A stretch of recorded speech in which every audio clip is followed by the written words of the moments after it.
दो लोक दिए थे, वो दोनों लोग भगवान के वापस हो जाते हैं। बोलिए वृंदावन बिहारी लाल की। इधर सुदामा जी धीरे धीरे अपनी सुदामापुरी में पहुंचे।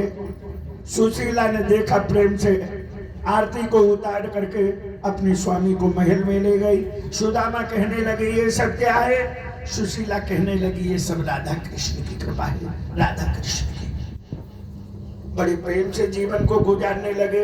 इस प्रकार से भगवान ने सुदामा की गरीबी को हरण किया। आइए अब कथा का यहीं पर विराम लगता है। हमारे बाबा जी एवं इनके बड़े बेटा हमारे भैया जो परीक्षित का रोल अदा कर रहे, छोटे बेटा उनके और इनके परिवार के सदस्यों ने हम लोगों की बहुत सेवा किया और जो कहने के लायक नहीं है बहुत सम्मान दिया। आप लोगों से बहुत बड़ा प्रेम मिला, उसका आधार कभी भूल नहीं पाएगा।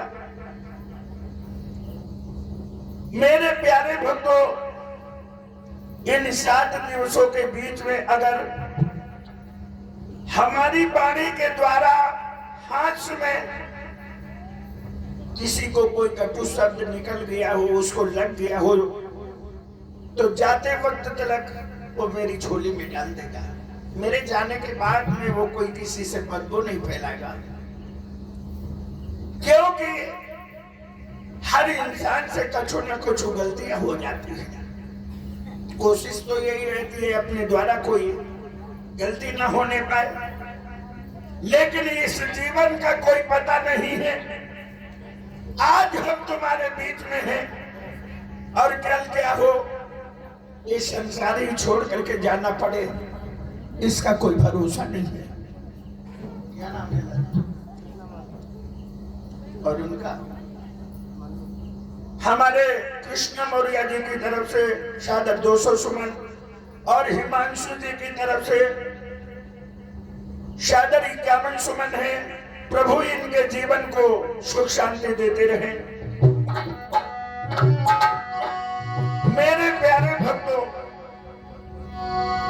जीवन का कोई पता नहीं। हमारे बाबा जी कि बहुत वर्षों से आस लगी थी हमसे,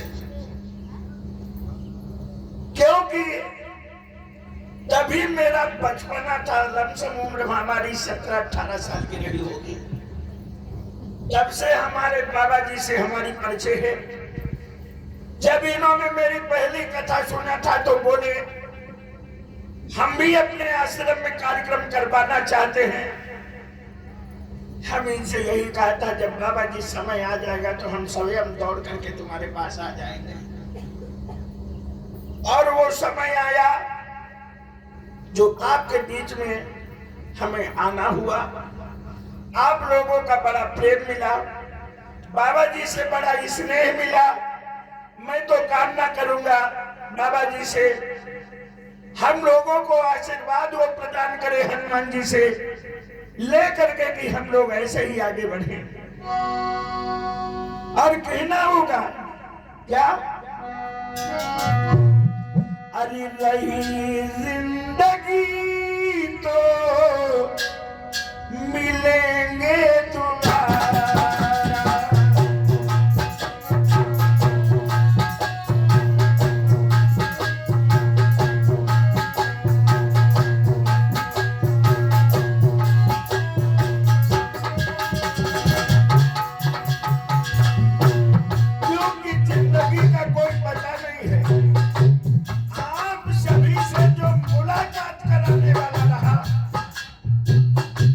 दुनिया में नहीं है, नहीं तो आप हमें क्या जानते भैया सुखबीर जी। बाबा जी हमें क्या जानते कौन आधार है, कहाँ रहता है। मिलाने वाले तो हमारे बाबा जी की भांजी रही। पहली कथा मैं कानपुर में पढ़ा तो उस समय चांदपुर के लोग बड़ी खिल्ली उड़ा रहे थे।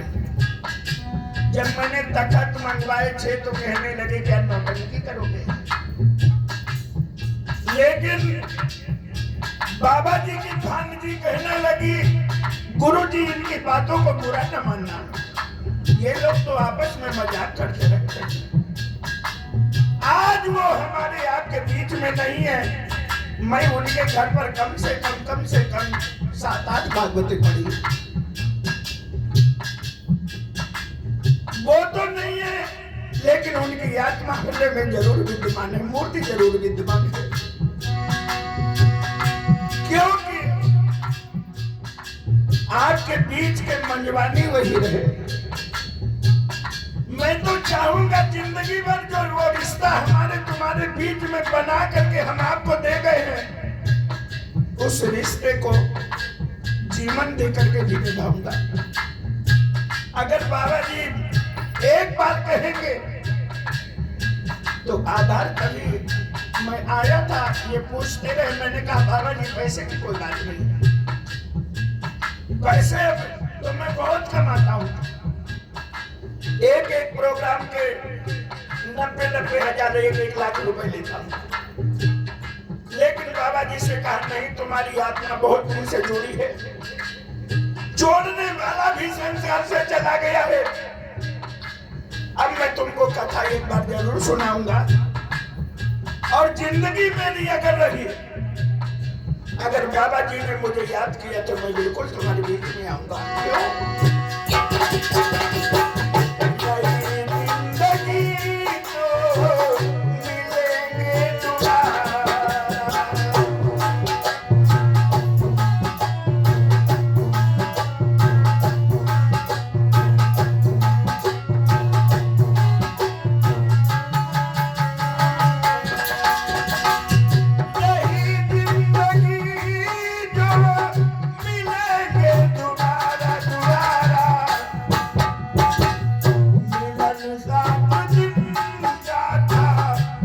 मिलन 7 दिन का था हमारा तुम्हारा,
मिलन 7 दिन का था हमारा तुम्हारा।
अब सभी लोग प्रेम के साथ में खड़े हो जाएंगे, भगवान की आरती करेंगे।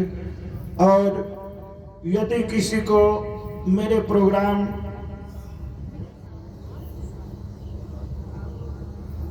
देखना हो तो आप YouTube पर आधार शास्त्री मलियाबाद डालेंगे, हमारे बहुत सारे प्रोग्राम आपको मिलेंगे।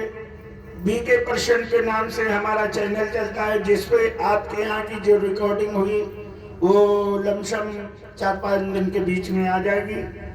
और भी तमाम से प्रोग्राम तुम्हारे बीच में मिलते रहेंगे। सभी लोग प्रेम से खड़े हो जाओ और भगवान की आरती कर लो।